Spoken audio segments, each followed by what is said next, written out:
This video is sponsored by LastPass, the best and easiest way to manage all your passwords. What's up YouTube, Saf here on Super Saf TV, and we're pretty much halfway through 2018, which is crazy. Where does the time go? But you guys know that towards the end of each year, I usually do a video with my top 5 smartphone picks for that year. Now the problem with that is devices that are released early in the year are sometimes forgotten or superseded by other devices.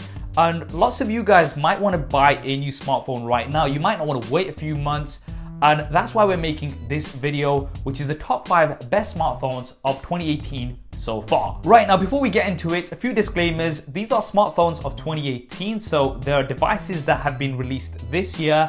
Yes, there's some great devices that were released towards the end of last year, but we're not going to be counting those in this video. This is 2018 specifically. And also devices that you can buy right now, not devices which may have been announced already but are going to be coming in the next few months. These are devices that you should be able to just go out and buy right now. Now another disclaimer, I've used lots of smartphones this year, but of course I've not used every single one. So this is my personal top 5 list. Of course it might be different to yours, but that's okay. We can still be friends, we don't have to fight. Just drop your top 5 list in the comments below. Final disclaimer, this list is in no particular order. I'm just giving you my top 5 picks, but I will be giving you my overall favorite so far at the end of this video. Right, so let's kick off straight away.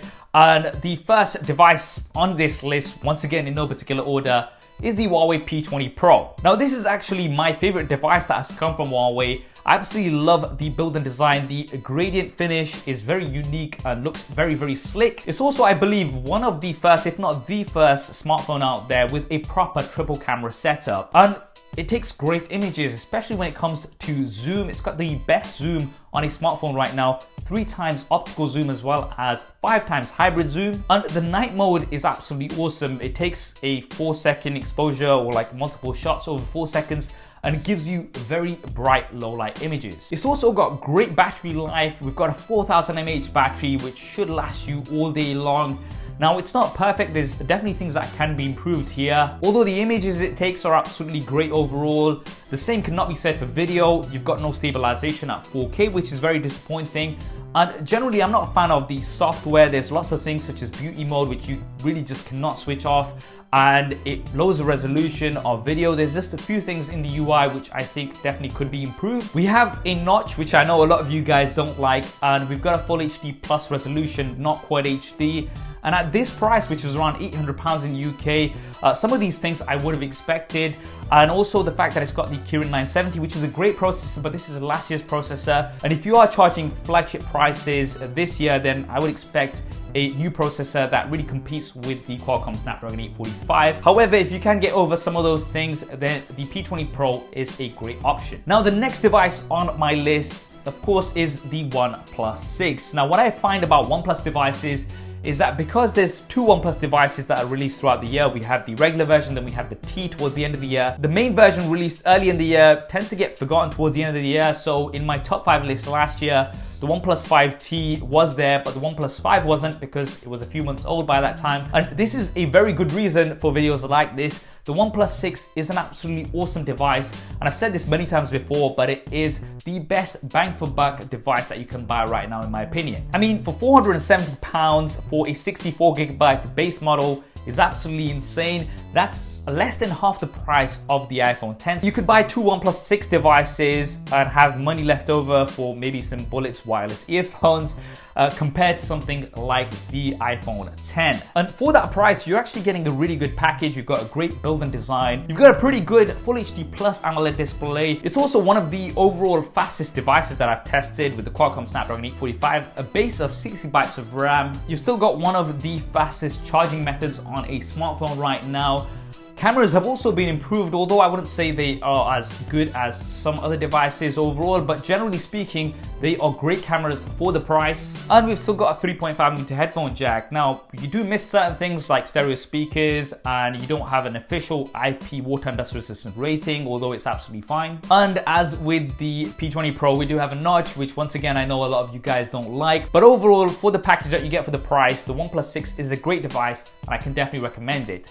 Now, the next device on my list is the LG G7. I'm not going to say the full name. And although it might not really stand out from the crowd where we've got so many other great smartphones, it comes in at £600 in the UK, which in my opinion, for what you're getting is an absolutely great price. We've got a super bright LCD display with Quad HD Plus resolution, and the G7 has something which many of the devices don't have, and that is a wide angle camera. And I actually find myself taking this with me in many places simply because of that wide angle camera. And LG have tried to tick lots of boxes. So you've got a nice built-in design, you've got water and dust resistance, you've got expandable memory. You've also got a 3.5mm headphone jack with a hi-fi quad DAC, and you've got a boombox speaker. So although it's not a stereo speaker, it does use the space inside the device as a resonance chamber, and it does sound pretty good, especially if you've got it on a hard surface. Now, once again, as the previous devices, it does have a notch.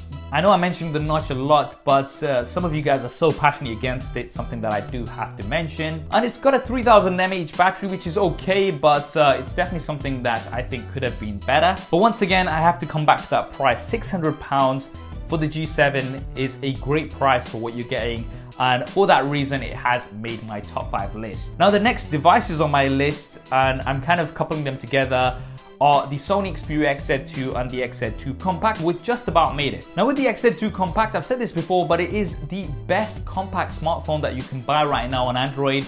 And we really don't see many small smartphones these days, but a lot of people still prefer something that's a lot more manageable, and the XZ2 Compact really comes in this category. And with both the XZ2 and the XZ2 Compact, they offer something that's not available on any other smartphone right now, and that is 4K HDR video recording, which is really quite cool to have that on a smartphone. Now, images are not as great, to be honest, especially when it comes to low light. I don't know why Sony are obsessed with going for 19 megapixels. I think they should lower the megapixels and really concentrate on an overall great package. But you do have water and dust resistance, which Sony has been doing for a long time. You have expandable memory, and you also have stereo speakers, although you don't have a 3.5mm headphone jack. And the bezels are still not as small as lots of the other competition out there. And for the price you're paying, especially for the XZ2, which is around £700 in the UK, I do definitely think it should be a little bit cheaper for what you're getting. But overall, these are some pretty good devices if you want something without a notch and with some of these other features. Now, the final devices in my list are probably no surprise, and they are once again joint because they are very similar devices. And they are the Samsung Galaxy S9 and the Samsung Galaxy S9 Plus. Now, although these may be incremental updates compared to last year's devices, they are great all-rounders. They've got a great built-in design, the best displays in the market right now. The Super AMOLED displays with the Quad HD Plus resolution, in my opinion, is the best out there. We've got super small bezels without a notch. We've got stereo speakers this year, we've got a 3.5mm headphone jack, we've got expandable memory, we've got fast charging, we've got fast wireless charging, we've got water and dust resistance. They just tick so many of the boxes. They're very smooth devices overall, and we've got great cameras. The S9s are the only smartphones out there with a dual aperture, which is very cool, and the widest aperture on a smartphone, f1.5, which is great for low light photography. Now, battery life, in my opinion, could be a little bit better, but for most people, the S9 and the S9 Plus are going to be absolutely fine. Yes, they are a little bit on the pricier side, but in my opinion, you do get what you pay for, and the all-round package that you get on the S9s makes them some of the best smartphones out this year. And for all of those reasons, the S9 Plus has been my daily driver for the most part of this year, and will now probably be replaced when we do have the Note 9 a little bit later on. So those are my top 5 picks. You might be thinking, where are some of the other devices like the HTC U12 Plus? Well, that's not currently available. I've checked on the website. In the UK, at least, it's going to be released in end of July to August, so I've not had a chance to test this out yet. I'm really impressed with the Oppo Find X as well as the Vivo Nex. These are devices which unfortunately I've not had a chance to try out yet. That's my top 5 list. What is yours? Definitely drop that in the comments below. And as mentioned towards the beginning, this video is sponsored by LastPass. Now, I've mentioned lots of new smartphones in this video, and if you're going to be upgrading to one of them, then you know that that process can be really difficult because you have to remember all of your different passwords for all of your different apps and accounts. LastPass simplifies this process and makes the transition seamless with one place to generate and securely store all of your passwords. Then you'll need just one password to access them all. So let me show you how this works. I've got the app installed here on my phone, and I have here my vault where all my passwords will be stored. If I want to add a new site, I can just tap on the plus icon, find the site and add it to my vault. So for example, here I have Twitter, I can enter my username and password,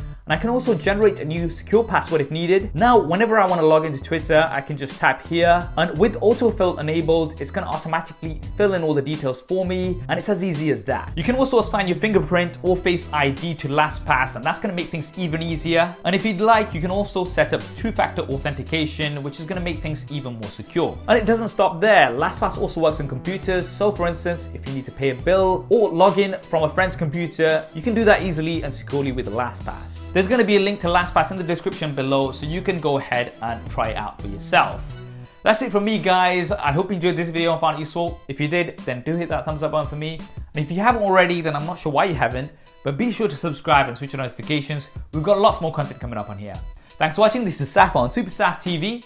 I'll see you next time.